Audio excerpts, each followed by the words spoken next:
Hello! Hi అండి. నమస్తే. అందరూ ఎలా ఉన్నారు? నేనైతే బాగున్నానండి. మీరందరూ కూడా బాగుండాలని ఆ దేవుడిని మనస్ఫూర్తిగా కోరుకుంటున్నాను. ఈరోజు నేను మీ ముందుకి ఒక స్పెషల్ రెసిపీతో వచ్చానండి. ఏంటి స్పెషల్ రెసిపీ అంటున్నారా? స్పెషల్ న్యూస్ ఉంది కాబట్టి స్పెషల్ రెసిపీ అన్నానండోయ్! ఏంటా స్పెషల్ న్యూస్ అనుకుంటున్నారా? వీడియో మధ్యలో చెప్తానండి. ఎక్కడ స్కిప్ చేయకుండా చూడండి. సో, ఫస్ట్ అయితే నేను 2 కేజీల చికెన్‌ని తీసుకొని వాష్ చేసేసుకున్నానండి. ఉప్పు, పసుపు, నిమ్మరసం వేసుకొని ఒక 2-3 టైమ్స్ వరకు వాష్ చేసుకొని పక్కన పెట్టేసుకోవాలి. ఆ తర్వాత 2 కేజీల చికెన్‌కి ఒక 3 పెద్ద ఉల్లిపాయలు, 2 టమాటాలు వేసుకొని మిక్సీ వేసేసుకొని పక్కన పెట్టుకోవాలండి. నా దగ్గర ఆల్రెడీ అల్లం వెల్లుల్లి పేస్ట్ అనేది రెడీగా ఉందండి. అందుకని అల్లం వెల్లుల్లి పేస్ట్ అనేది నేను పక్కన పెట్టేసుకున్నాను. ఆ తర్వాత స్టవ్ ఆన్ చేసి పాన్ పెట్టేసుకొని ఈ కర్రీకి సరిపడా 4 టేబుల్ స్పూన్ల వరకు నూనె వేస్తున్నానండి. పెద్ద గరిటెడ్ అనమాట. అవి వేసేసుకొని చెక్క, లవంగం, కరివేపాకు వేసేసుకొని ఇందాక మనం గ్రైండ్ చేసి పెట్టుకున్న ఉల్లిపాయ టమాటా పేస్ట్ అనేది వేసేసుకొని అది మీడియం ఫ్లేమ్లో పెట్టుకొని మంచిగా దూరగా వేయించేసుకోవాలి. ఇది మంచిగా వేగాక ఇందులో 2-3 టేబుల్ స్పూన్ల వరకు అల్లం వెల్లుల్లి పేస్ట్ అనేది వేయాలండి.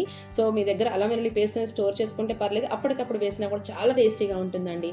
ఇది బ్యాచలర్స్ సైతం కూడా ఈజీ చేసేసుకోవచ్చు అండి. 2-5 కేజీల వరకు కూడా ఇలా చేస్తే కనుక లొట్టలు వేసుకుంటూ తింటారండి. చాలా ఈజీగా చేసేసుకోవచ్చు. చాలా టేస్టీగా ఉంటుంది, సింపుల్ గా ఉంటుంది. మా నాన్నమ్మ గారు చేసే పద్ధతిలో ఈ రోజు నేను మీ ముందుకు షేర్ చేసుకుంటున్నానండి. మా నాన్నమ్మ గారు ఇలానే చేసేవాళ్ళు. బట్ ఉల్లిపాయ టమాటా పేస్ట్ అది వేసేవాళ్ళు కాదు. ఉల్లిపాయ టమాటా ముక్కలు వేసేవాళ్ళు. నేనేంటంటే పూరీలోకి గ్రేవీ కర్రీ కావాలి కాబట్టి ఇలా ఉల్లిపాయ టమాటా పేస్ట్ అనేది వేసానండి.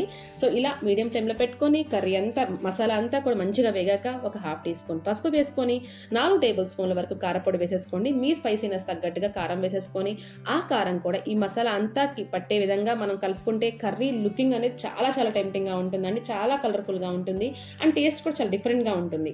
సో మీలో ఎవరైనా ట్రై చేశారా? ఎప్పుడు మనం ముక్కలు వేసినాక కారం వేస్తాం, కానీ ఇలా ట్రై చేసి చూడండి. ఆ తర్వాత ఇలా మొత్తం మంచిగా వేగాక ఆయిల్ అంతా సపరేట్ అవుతుంది కదండి. ఆ తర్వాత మనం ఇందాక వాష్ చేసి పెట్టేసుకున్న చికెన్ ముక్కల్ని కూడా ఇందులో వేసేసుకోవాలండి. సో ఈజీగా 2 కేజీల చికెన్ ని బ్యాచలర్స్ సైతం చేసుకునే విధంగా చెప్తున్నాను కదండి. సో నచ్చుతుందా వీడియోస్? మీకు నచ్చితే కనుక తప్పకుండా లైక్ చేయండి, షేర్ చేయండి, కామెంట్ చేయండి. మన ఛానల్ ఇంకా కొత్తగా చూస్తూ ఉంటే తప్పకుండా సబ్స్క్రైబ్ చేయడం మాత్రం మర్చిపోకండి. సో ఇక ఇందాక స్పెషల్ న్యూస్ ఏంటి అని అన్నాను కదండి. ఏంటో స్పెషల్ న్యూస్ నేను ఇప్పుడు షేర్ చేసుకుంటానండి.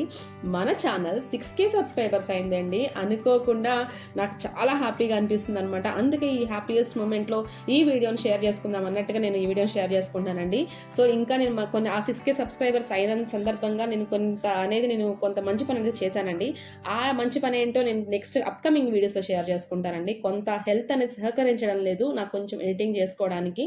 సో అందుకని నేను తర్వాత ఆ 6K సబ్స్క్రైబర్స్ అయిన సందర్భంగా నేను ఏం చేశానో మీకు తప్పకుండా షేర్ చేసుకుంటానండి. చూసారా, చికెన్ వేసిన వెంటనే ఆ మసాలా అంతా ముక్కలకి పట్టించేసినాక ఆ వాటర్ ఏమి పోయకుండా ఎంత వాటర్ వచ్చేస్తాయో చూడండి. అసలు వాటర్ ఏమి పోయకుండా కర్రీ కనుక ఇలా చేసి చూడండి, సూపర్ టేస్ట్ ఉంటుందండి.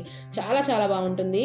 సో మీ అందరికీ కూడా ఆ గుడ్ న్యూస్ అనేది నచ్చిందా? నచ్చితే కనుక తప్పకుండా ఈ రెసిపీని ట్రై చేసి చూడండి. చాలా ఈజీగా అయిపోతుంది, చాలా టేస్టీగా ఉంటుంది.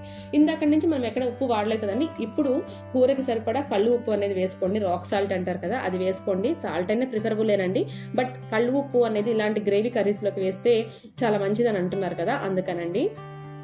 ఆ తర్వాత గ్రేవీ అంతా చిక్కబడినాక అండ్ ముక్క కూడా మంచిగా 80% అది కుక్ అయినాక మనం పుదీనా అనేది వేసుకుంటే చాలా బాగుంటుందండి. చూసారా ఇక్కడ నాకు ఎంత వాటర్ కన్సిస్టెన్సీ అనేది ఇలా వచ్చేసిందో. ఇక్కడ నేను ఏం చేశానంటే ఇక్కడ వీడియో క్లిప్ అనేది మిస్ అయిందండి. ఇందాక గ్రేవీ అంతా చిక్కబడ్డా ఒక గ్లాస్ వాటర్ అనేది పోసానండి. జస్ట్ ఒక 20% ముక్క అనేది ఉడకలేదనమాట. సో అందుకని అంటారు కదా మన పెద్దవాళ్ళు, చికెన్ మటన్ ఉడక్క చెడింది, చేప ఉడికి చెడిందని. అందుకని 20% ఉడకలేదు కాబట్టి ఒక గ్లాస్ వాటర్ పోసేసి బాగా మరిగినాక అందులో ఒక 1 టేబుల్ స్పూన్ గరం మసాలా వేసేసి కొత్తిమీర వేసేసుకొని ఇంకా స్టవ్ ఆఫ్ చేసేసుకోవడమేనండి. మన యమ్మీ టేస్టీ కేవలం 1/2 గంట నుంచి 2 నిమిషాలు అయిపోయే చికెన్ కర్రీ విత్ టేస్టీతో చాలా బాగా కుదిరిందండి. సో ఆ రోజు అందరూ కూడా యమ్మీగా ఎంజాయ్ చేశారు. మీరందరూ కూడా ఇలా చేసుకొని మీరందరూ కూడా ఎంజాయ్ చేయాలనుకుంటున్నానండి.